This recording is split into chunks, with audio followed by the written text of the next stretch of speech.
आप देख रहे हैं के न्यूज, खबरों का सारथी। ब्रेक के बाद आपका स्वागत है। कांग्रेस मुख्यालय देहरादून में कांग्रेस की संयुक्त प्रेस वार्ता का आयोजन किया गया। प्रेस कॉन्फ्रेंस में कांग्रेस के राष्ट्रीय प्रवक्ता प्रोफेसर गौरव वल्लभ और प्रदेश अध्यक्ष गणेश गोदियाल ने संयुक्त प्रेस वार्ता की, जिसमें उन्होंने केंद्र की मोदी सरकार पर जमकर हमला बोला।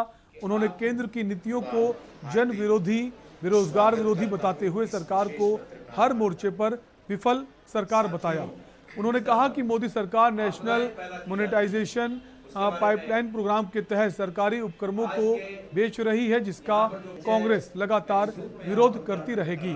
सरकार कुछ उद्योगपतियों को लाभ पहुंचाने के लिए ऐसे फैसले ले रही है, जिसका कांग्रेस हमेशा विरोध करती रहेगी। साथियों, स्तर पर आपदाएं पैदा की जा रही हैं, उसके बारे में आज के यहाँ पर जो मैं इस रूप में यहाँ पर हर राज्य में कांग्रेस पार्टी और एआईसीसी और वहाँ की राज्य इकाई मिलके इसके बारे में लोगों को जागरूक करने का काम कर रही है। हर स्तर पर इसके लिए संघर्ष करेंगे। जिस तरह हम कदम से कदम मिला के हिंदुस्तान के किसानों के साथ आज भी खड़े हैं और प्रण लेते हैं कि जब तक ये 3 काले कानून किसानों के नहीं जाएंगे हम उनके साथ खड़े हैं, उसी तरह हमारी पुरखों की संपत्ति को हम 2 लोगों के हवाले नहीं होने देंगे। हर स्तर पर लोकतांत्रिक व्यवस्था के हर स्तर पर इसका विरोध किया जाएगा।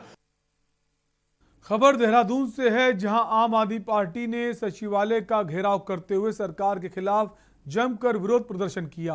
हालांकि इस दौरान आप कार्यकर्ताओं को सचिवालय से पहले ही पुलिस द्वारा बैरिकेडिंग लगाकर रोक दिया गया, जिसके चलते कार्यकर्ताओं की पुलिस से झड़प भी हो गई। वहीं के न्यूज संवाददाता अशोक कुमार ने आप पार्टी प्रदेश प्रवक्ता नवीन परिशाली से खास बातचीत की। करते हैं तो आप सब लोग अपनी आशीष बसन से उनको अवगत कराएंगे। हरिप्रसाद लोहिया जी, हमारा जो ये भ्रष्टाचार वाली पार्टियां हैं उससे कुछ दूर है, ये हटके काम कर रही है, क्योंकि लोकतंत्र का मतलब होता है जनता का हित करना और जनता का शोषण नहीं कर रहे हैं। जनता का रक्षक है कि केजरीवाल इसके आदर से चीफ मिनिस्टर दिल्ली में है, जिन्होंने राज्य की जो गवर्नमेंट के स्कूल हैं उनको उनका बदल दिया है, पब्लिक स्कूल से वो आगे चले गए हैं। उन्होंने अपने वायदे के अनुसार काम कर रहे हैं। ठीक उसी प्रकार से आम आदमी की पार्टी उत्तराखंड में भी बननी चाहिए। आम आदमी पार्टी के द्वारा बेरीनाग में एक सम्मेलन का आयोजन किया गया, जिसमें गंगोली हाट विधानसभा क्षेत्र के दर्जनों लोगों को आम आदमी पार्टी के नेता हरिप्रसाद लोहिया ने आप पार्टी की सदस्यता दिलाई। उन्होंने कहा कि पिछले 20 वर्षों में भाजपा और कांग्रेस जनता को छलने का काम करती आई हैं। जनता इसका जवाब 2022 में देगी। क्षेत्र में स्वास्थ्य, सड़क और शिक्षा की मूलभूत समस्याओं के लोग सड़कों पर उतरना पड़ रहा है। आशीष बसन से उनको अवगत कराएंगे। हरिप्रसाद लोहिया जी, मारा जा रहा है, भाईचारा मारा जा रहा है। स्वयं मैं हैरान हूँ। काम करेंगे आपकी सेवा से, आपके कर्मठता से पार्टी यहाँ पर जो ये भ्रष्टाचार वाली पार्टियां हैं उससे कुछ दूर है, ये हटके काम कर रही है, क्योंकि लोकतंत्र का मतलब होता है जनता का हित करना और जनता का शोषण नहीं कर रहे हैं। जनता का रक्षक है कि केजरीवाल इसके आदर से चीफ मिनिस्टर दिल्ली में है, जिन्होंने राज्य की जो गवर्नमेंट के स्कूल हैं उनको उनका बदल दिया है, पब्लिक स्कूल से वो आगे चले गए हैं। उन्होंने अपने वायदे के अनुसार काम कर रहे हैं। ठीक उसी प्रकार से आम आदमी की पार्टी उत्तराखंड में भी बननी चाहिए। खटीमा गोलीकांड की 27वीं बरसी पर नैनीताल में भी आंदोलनकारियों ने शहीदों को याद किया। तल्लीताल गांधी चौक पर आंदोलनकारियों ने धरना दिया और सरकार पर अपनी नाराजगी व्यक्त की। इस दौरान आंदोलनकारियों ने कहा कि इतने सालों बाद भी शहीद परिवारों को ना तो न्याय मिला और ना ही उनके सपनों का उत्तराखंड बन सका। इस दौरान आंदोलनकारियों ने कहा, राज्य में खनन और भ्रष्टाचार के जरिए लूट की जा रही है। राज्य के संसाधनों को लूटा जा रहा है, लेकिन यहाँ के लोगों को जल, जंगल, जमीन पर हक नहीं मिला है। आंदोलनकारियों ने मांग भी की है कि हिमाचल की तर्ज पर कठोर भू कानून बनाया जाए।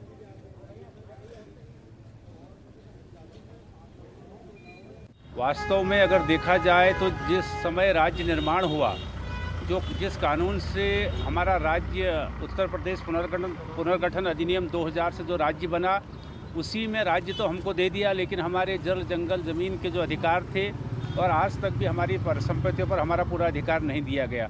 उसी प्रकार से कम ये राज्य इसलिए बना था कि यहाँ की जनता के हाथ में ताकत आए और अपने बुनियादी मुद्दों पर कम से कम कानून बनाए।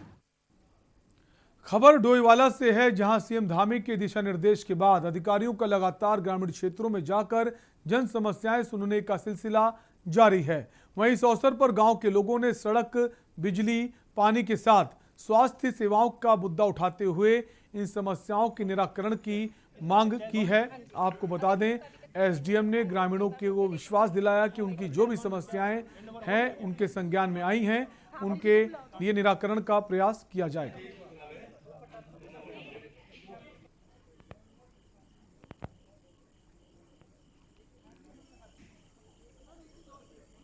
हमारी सबसे मेन समस्या है कि सड़क नहीं है हमारे यहाँ।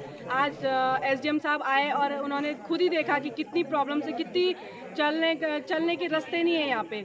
जैसे ही बरसात होती है रास्ते एकदम बेकार हो जाते, बह जाते हैं। तो आज एसडीएम साहब खुद बोल रहे थे कि हाँ यहाँ पे बहुत ही ज़्यादा समस्या है सड़क की। तो अब उनसे थोड़ा जानकर ऐसा लगा है कि हाँ अब थोड़ा आगे बोलेंगे वो कि हाँ भाई सड़क होनी चाहिए यहाँ पर।